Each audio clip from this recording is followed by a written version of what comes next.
Hi there, John Osteopath.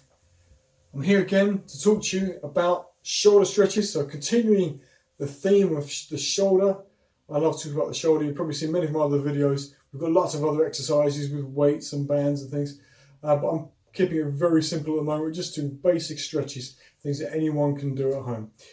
All you need is a belt or an elastic band.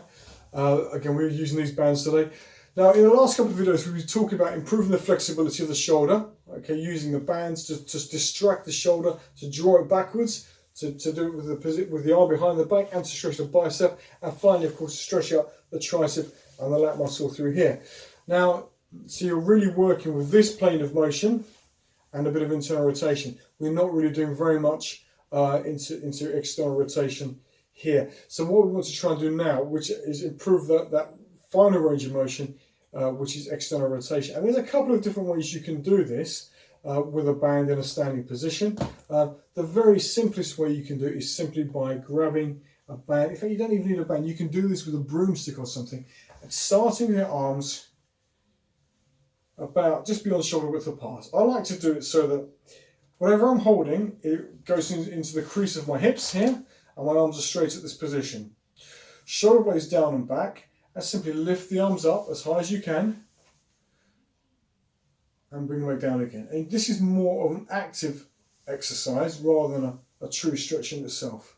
The bands are good because it allows you to do a little bit more movement. You can pull apart as you're doing the motion. And then when you get really good, you can bring the arm behind the back like that and release and bring it back down again.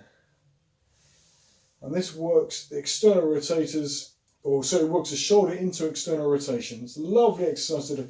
This isn't one I'd recommend for beginners. If you've got an acute shoulder, this is something you may want to build up to. But do the range of motion that seems best for you.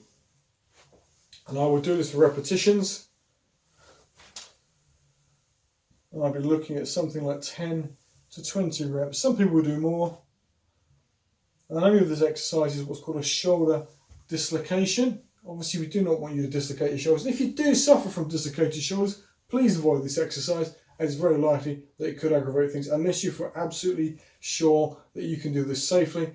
And always do this particular thing with a qualified practitioner such as myself to watch what you do. Hope you enjoy the video. See you in the next one. Do take care.